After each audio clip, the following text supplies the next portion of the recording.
The Art of Deception, a psychological drama. A taxi arrives on a quiet oak-lined street. A young woman can be seen sat staring open-eyed from the rear seat window. Within a few moments, she is stood alone. The house that is the object of her attention is the home of art critic Fletcher Stanford. She makes her way up 3 brightly painted white steps and along the pathway. The garden either side has the appearance of well-manicured nails. Everything appears perfect, nothing out of place, except perhaps the young woman now stood awaiting her host. Suddenly the door opens and there stands Fletcher Stanford, dressed in a sharp blue suit, white shirt, and bright orange tie. However, her attention was drawn beyond the straight-backed figure at the door. Chelsea's eyes were now climbing the large winding staircase, each step covered in a deep, rich white carpet. "Fletcher, this is incredible." She has now stood in the hallway. "Wow. You live here on your own?" "I don't know what to say." "Then why say anything?" Chelsea awkwardly agrees. "I guess you're right. Oh, I brought this. I hope it's okay," handing over a bottle of red wine. Fletcher silently accepts the gift and begins to head towards the kitchen, followed by Chelsea. The short journey is made in silence. "I didn't know what we were having for dinner, so..." Chelsea stops abruptly as she is now faced with an array of takeaway menus. Fletcher, playfully, "Please, you choose." His smile complements the moment, if not the wine, which he had dismissed already, discarded by the sink.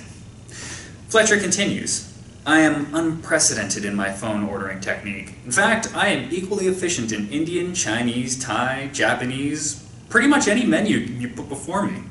Chelsea smiles. Perhaps Thai?" "Excellent choice. My favorite telephone number." Drawing a relaxed smile from an overwhelmed Chelsea, who inquires, "Do you think the wine would go with Thai?" "I'm sure anything goes with everything if there's no other choice, although in this instance," he gestures for Chelsea to follow him. There is a small passageway leading from the kitchen. At the end is an old door which is now open. "Please, after you." Chelsea enters. "OMG, you have a wine cellar?" She stops, looking at Fletcher. "Of course you do," turning her attention back to the 3 floor-to-ceiling wooden wine racks. "I must learn to stop being shocked by you." Fletcher reacts sternly playful. "Oh, no, please, that would never do." Relaxing his voice, "Now." She watches him parade his wine collection, throwing dates and vineyards until she stands like a limbo dancer awaiting release from her overwhelming ignorance. Later that evening, Chelsea and Fletcher are sat talking.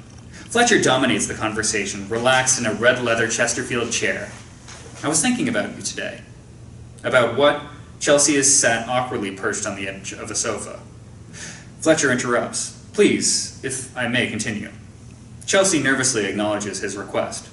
"You are an amazing artist, inspiring in your originality and passion, but I am not sure you have the confidence to fulfill your obvious potential." "So, what do you suggest?" Feeling herself withdraw slightly. "Am I that bad?" Fletcher, reassuringly, "Not at all. That's not what I'm saying. Your work illuminates confidence. I want you to stand in its light, not its shadow." Chelsea begins to nervously open up. "I have never seen myself in that way. You seem to understand me better than I understand myself." Continuing to engage her feelings, laying her innocence before the experienced Fletcher. "You know, sometimes I wish I was somewhere else."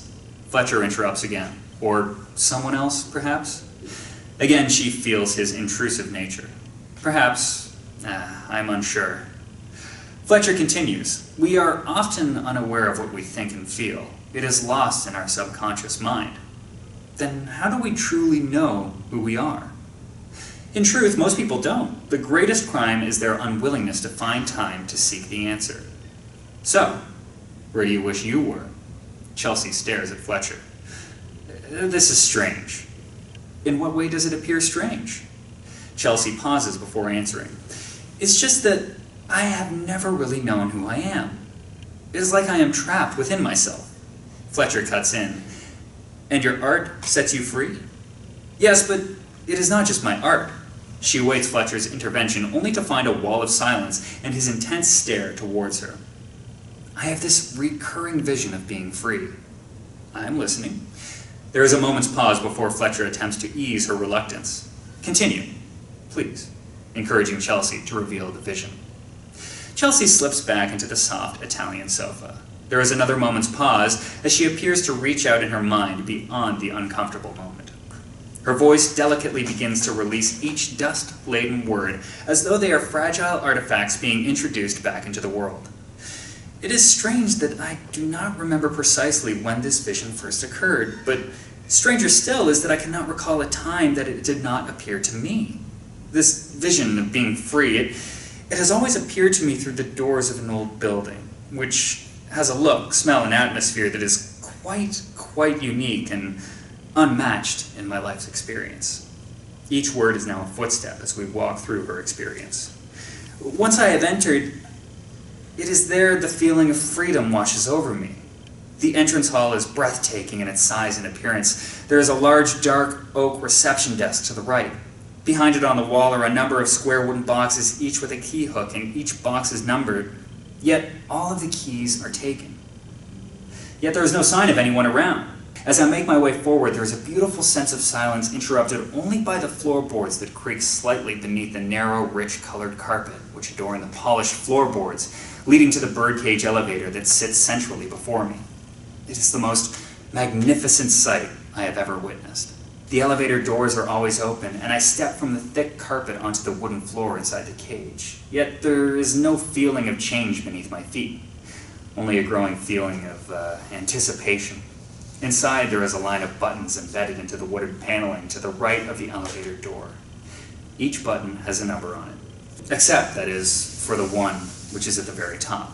It appears untouched in comparison to the other buttons, which appear slightly faded and marked. No matter how many times I visit, it always appears untouched, until my finger presses respectfully against its cool ivory feel. Then there is a sudden jolt as the elevator begins to move upwards. I close my eyes as the feeling takes hold of me. My breath and heart pause, yet there is no sense of fear, just tranquility. The journey can take as long as I wish, but the destination is always the same, and the elevator only comes to rest when I open my eyes. The elevator stops and the sound of the doors opening are perfectly choreographed to that moment. As I leave the birdcage, the door to a large room that sits adjacent to the elevator opens in requited love to my presence on my approach. Inside the walls are bare plaster, that is pale, a shade of pink. Inside there is an old fireplace. A gentle fire crackles and dances around the burning logs. On the opposite side there is an old rocking chair that rocks back and forth. Its dark wooden spindles draw magnificent as it freely rocks, casting strong brushstrokes against the bare canvas of the room. At the opposite end, the large glass patio doors stand proudly from floor to ceiling, opening up the room to the balcony. They are dressed by two net lace curtains that appear like a bride's veil drifting down, dancing into the room held gently by the warm breeze. It is also detached to what I know and have come to understand. It is my familiar stranger. She looks up to see Fletcher now stood by the fireplace. Her voice appears distant, as though she is still within her thoughts. Does that make sense? Fletcher thinks for a moment before he replies. If it did, then it would lose its relevance to you. Although I do feel you as the breeze that enters the room. I enter from the elevator. You must never think of yourself as just what you see in a mirror. You are so much more. Chelsea embraces his words, and the moment before, nervously speaking. I feel strange. I have never shared this with anyone before. Staring at Fletcher, shaking slightly, before continuing. What is happening here? Fletcher sidesteps her question. Instead, he moves forward. Our glasses are empty. I'm being a terrible host. Let me get you and I a refill. He takes Chelsea's glass and moves towards the fireplace. The bottle reflects the bright flames from the fire. He's aware of being watched closely, lifting up the bottle, turning to face Chelsea. As he carries the bottle and glass, she confronts him again. That day at the gallery. Fletcher pours the wine into Chelsea's glass. She acknowledges politely before continuing. She leans forward, resting an elbow on each knee, the wine glass held in both hands. The painting of the woman that you wanted to buy. What did you see? An exquisite piece of art. Chelsea responds abruptly. No. Her manner is now dismissive. No, there was something else, wasn't there? Fletcher now faces the Inquisition deep in thought. Chelsea stares into his eyes. I am right. There was something else. Her eyes widen. Wasn't there? enforcing her point. Continuing to stare into Fletcher's eyes, forcing Fletcher to respond. Your painting took me to somewhere. Chelsea burst forward like an athlete in reach of the finish line. Where? Her eyes hungry, she leans forward to the edge of the sofa. Her curiosity rises further. Where, Fletcher? He holds onto her gaze, feeding off her anticipation, using both in his response. To that place in the mind between what is truth and that which is fiction. And is there such a place? Taking a sip of wine. Fletcher surprised. Of course! He continues passionately. It is where you create. It is where we place the barometer of human emotion, that which we cannot aspire to. It is where they meet. They are the silent explosion that ignites. He stops. Chelsea caresses the silence, whispering gently. You and I? Fletcher catches her words, but shows no sign of acknowledgement. He stands up, walking over to where she is perched on the sofa, standing tall in front of her. Speaking confidently, it is a blend of perfection and imperfection. He leans forward, taking the wine glass from her grasp, placing it on the small table, reaching out his right hand. Chelsea nervously offers forward her tiny hand. He gently encourages her to stand in front of him. He stares intensely towards Chelsea, who speaks softly, a sense of anticipation. You said the other day that we are all victims. Fletcher responds eagerly. Yes, exactly. He places his hands either side of Chelsea's face, staring deeply, looking into her eyes. You don't believe me, do you? I just don't understand. Fletcher continues. Feel your breath, your heart. She continues to be held by his powerful presence. Fletcher changes to a softer tone, each word now delivered slowly and precisely to the young woman trapped within her own fear and desire. Look how still you appear. Yet, beneath the surface, the victim awakes. Why don't you move away? Chelsea responds nervously. Each word becomes caught upon her shallow breath. You are holding my face. Fletcher smiles, as though an accomplished artist gazing back with satisfaction at his work. But I let go almost immediately. Chelsea watches as he lifts his hands before her face as he continues. It is not me that holds you there. Chelsea replies, perhaps I wanted you to hold me there. Wanted or needed? She stands like a student in front of the teacher. Well, they are, of course, different. Fletcher continues to manipulate the young woman. Yes, they are different, yet connected, as day to night and night to day. One cannot exist without the other. Chelsea feels the space between them close out. She holds her breath to experience that which she has dreamt of, until Fletcher releases his stare and the moment. I am being selfish. It is late. I would drive you, of course, but one glass of wine too many.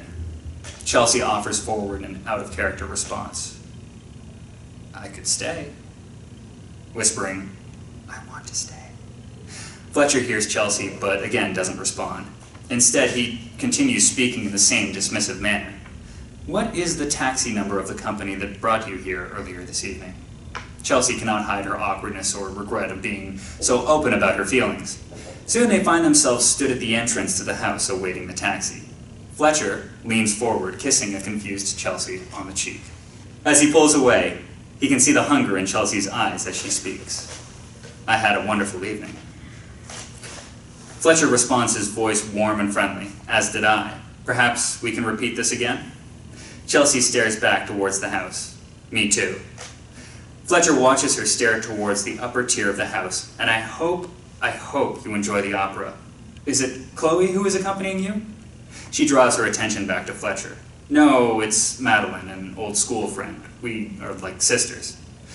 Fletcher smiles as Chelsea struggles with the impending departure as she tries to find the words. The taxi arrives. Here we go. Checking his watch as he walks towards the taxi, he opens the door and helps Chelsea inside without making eye contact. Have a wonderful time at the opera. I look forward to hearing all about it. Chelsea tries to entice Fletcher forward. Instead, he stands upright, closing the door to the taxi, stepping back, waving as the car pulls away.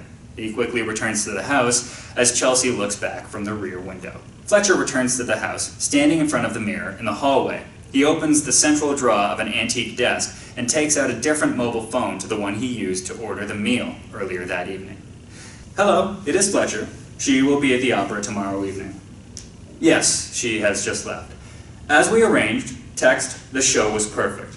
That is the confirmation. It is done. He closes the phone, entering the kitchen. He picks up the bottle Chelsea had brought that evening. He forcibly thrusts the corkscrew, releasing the cork. He tips the bottle into the sink. The blood-colored wine slowly disappears.